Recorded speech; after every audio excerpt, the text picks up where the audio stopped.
Assalamualaikum warahmatullahi wabarakatuh, teman-teman Sultra TV. Senang sekali rasanya saya Adriana Nurfatihah kembali hadir di layar kaca Anda untuk menemani kalian semua tentunya di program inspirasi kita. Nah, di episode kali ini kita kedatangan tamu yang sangat istimewa. Jauh-jauh ya dari luar Pulau Sulawesi, bahkan dari luar benua Asia ya sebenarnya. Entah kenapa dia bisa tersesat di sini ya. Langsung saja mungkin kita perkenalkan bintang tamu saya hari ini. Silakan kameramen disorot. Oke, assalamualaikum Kak. Waalaikumsalam. Waalaikumsalam. Aduh, luar biasa sekali ya dari penampilannya seperti dari dunia lain ya beliau ini ya. Oke, langsung aja mungkin Kak kita perkenalan diri dulu sama teman-teman yang ada di rumah. Oke, selamat sore. Assalamualaikum aja kali ya. Assalamualaikum warahmatullahi wabarakatuh. Teman-teman yang berada dimanapun berada, alhamdulillah pada kesempatan kali ini saya sangat bahagia sekali karena bisa menyapa teman-teman saudara-saudara yang ada di Sulawesi utamanya. Alhamdulillah, perkenalkan nama saya Muhammad Rashid Umar. Saya datang jauh-jauh dari benua Amerika untuk salah satunya berkunjung di tempat yang begitu indah sekali. Salah satu kata-kata yang sering saya sampaikan kepada teman-teman di Amerika, Indonesia is the most beautiful country in the world. Jadi saya sangat bangga sebagai orang Indonesia. Makanya teman-teman semua selalu wujudkan rasa bangga itu dengan menjadi pribadi-pribadi yang memiliki integritas, sehingga tatkala bangsa lain melihat kita, oh bangsa Indonesia selain mereka bagus, indah, tetapi orang-orangnya dipenuhi dengan orang-orang yang integritas. Luar biasa ya. Padahal tadi saya minta perkenalan diri ya, tapi kayaknya visi-misinya panjang sekali ya, tapi tidak apa-apa ya. Tapi teman-teman di rumah juga pasti penasaran kenapa nih saya manggilnya Kak aja kali ya. Boleh. Kak Rashid ya. Yeah. Kak Rashid ini dari Amerika ngapain ke sini? Ada apa gitu kan? Biasanya kita kan ngundang orang-orang yang sangat menginspirasi juga teman-teman yang ada di rumah. Nah, bintang tamu saya, Kak Rashid ini juga tidak kalah menginspirasinya dari bintang tamu yang kemarin, karena beliau ini tuh adalah bisa dikatakan itu seorang ustadz muda ya. Ciwi-ciwi di rumah. Oke. Oke nih Kak Rashid, saya ingin nanya nih, awal mulanya kakak ini terjun ke dunia dakwah ini seperti apa Kak? Ya, jadi alhamdulillah memang saya terlahir daripada keluarga pesantren, teman-teman. Jadi memang orang tua kami sudah lahir berkecimpung di dunia dakwah. Bahkan saya lahir pun daripada rahim dakwah ketika orang tua sedang merintis sebuah pesantren di Bali.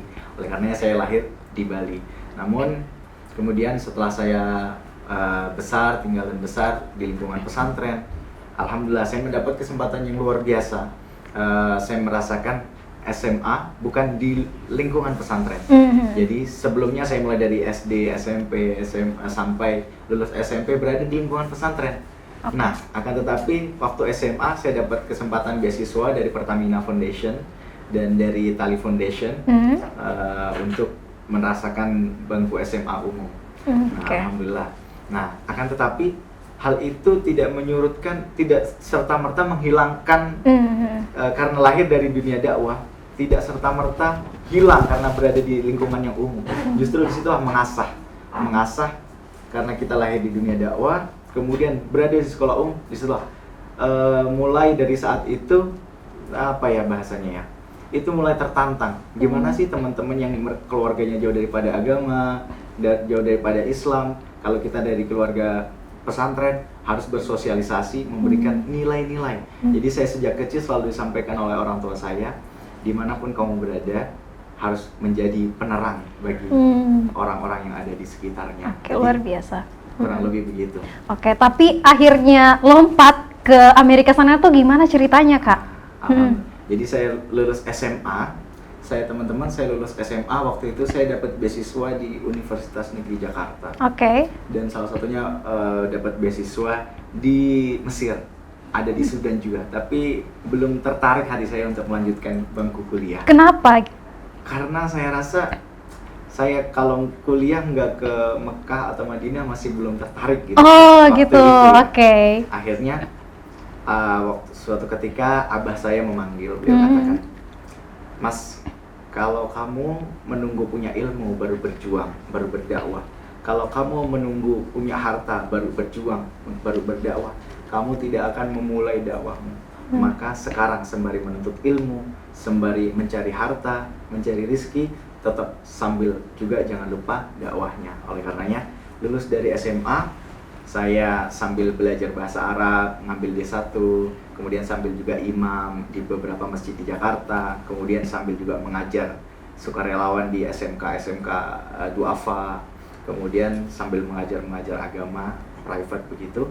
Alhamdulillah setahun 2 tahun dakwah saya mulai luas. Dari tadi di Jakarta saya sampai ke Bali, kemudian bahkan ke Papua, berdakwah di berbagai tempat. Dan alhamdulillah suatu ketika saya dapat kesempatan yang luar biasa. Ada seleksi nasional pengiriman dai muda ke luar negeri. Waktu itu ke Amerika, teman-teman. Saat itu saya berpikir, wah, tidak ada salahnya dong mencoba. Lebih baik kita gagal setelah mencoba daripada kita tidak sama sekali tidak mencoba ya. Saya putuskan untuk mencoba, memasukkan data segala macam. Alhamdulillah dapat jadwal wawancara. Dan setelah wawancara berbicara visi misi ke depannya bagaimana, untuk apa sih kita ini. Waktu itu saya diwawancara oleh imam besar Indonesia yang ada di Amerika, Imam Syamsi Ali. Dia menanyakan, apa cita-citamu, apa visi misimu? Saya bilang, cita-cita saya dalam hidup ini hanya satu, Ustaz. Saya bilang, apa itu? Saya ingin mencetak penghafal Al-Quran sebanyak-banyaknya di seluruh dunia. Masya Allah.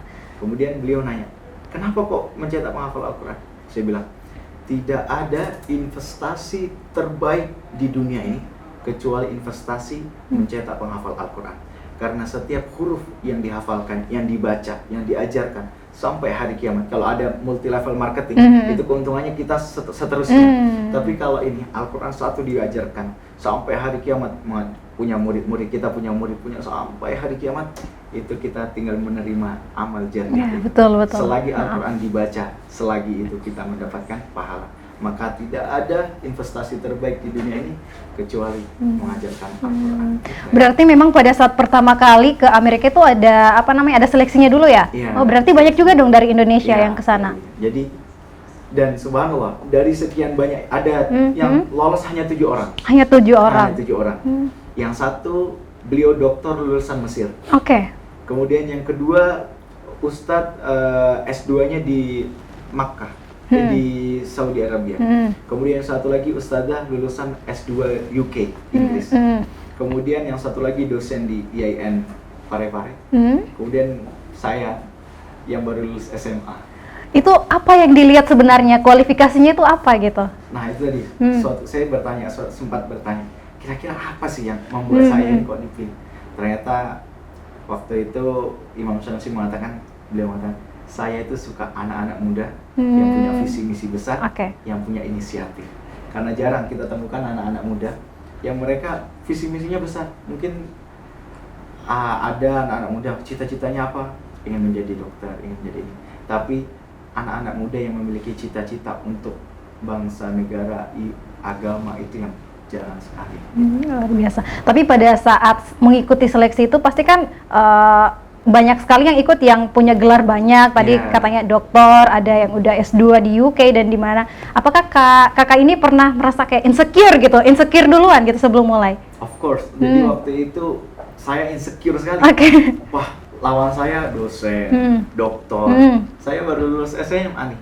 Tapi setelah lulus itu loh, setelah lulus waktu itu saya bilang ke kawan-kawan yang lulus dosen, doktor itu, katanya, kamu nggak boleh insecure, kamu ini harus bangga karena kamu selevel dengan kita semua. Kita dokter dulu baru lulus, kamu nggak, baru lulus SMA tapi sudah setara, kita bisa sama-sama berangkat ke Amerika. Jadi alhamdulillah di satu sisi saya waktu itu insecure, tapi di satu sisi lain akhirnya oh ya saya seharusnya bangga karena saya bisa setara dengan mereka, dan waktu itu masih sangat muda sekali. Berarti memang Kak Rosyid ini satu-satunya lulusan SMA yang ikut seleksi itu? Iya, satu-satunya. Yang lulus. Yang lulus. Berarti yang lulus dari 7 itu berapa? Bukan, yang ada lagi 2 lagi. Ada 2 lagi? Ada 2 lagi yang lulus, itu beliau dosen juga di UIN Jakarta kalau nggak salah. Tapi dari 7 orang ini, ketika kita apply visa di embassy Amerika, itu yang dapat visa cuma 5 orang. Akhirnya yang diberangkatkan ke Amerika cuma 5 orang. Berarti itu masuk dalam program apa, instansi tertentu atau gimana tuh? Jadi kita di bawahnya Nusantara Foundation. Jadi di Amerika kita ini punya pesantren. Indonesia ini punya pesantren satu-satunya di Amerika. luasnya 10,3 hektar. 10,3 hektar. Luar biasa. Bayangkan 10,3 hektar di 10,3 Amerika. hektar ya? Di Amerika, bukan di Jakarta. Iya. Kita aja kalau orang Sulawesi punya tanah di Jakarta 10,3 hektar bangga. Iya. Nah, ini bukan lagi di Indonesia. Di Kata Amerika. beliau, kata Imam Syamsi Ali, dia mengatakan, kalau orang luar aja bisa jadi tuan tanah di Indonesia, kenapa kok orang Indonesia nggak bisa jadi tuan tanah? Luar biasa ya. Kenapa orang Indonesia tidak bisa jadi tuan tanah? Nah, Oke. jadi memang mindset ini harus kita bentuk. Kita harus rubah mindset kita yang tadinya mindset kita selama ini kan mindset bangsa terjajah. Iya. Nah, kita harus rubah mindset kita ini. Oke, luar biasa sekali. Oke, kita lanjut sebentar lagi, kita break dulu ya Kak. Teman-teman di rumah jangan kemana-mana, tetap di Inspirasi Kita.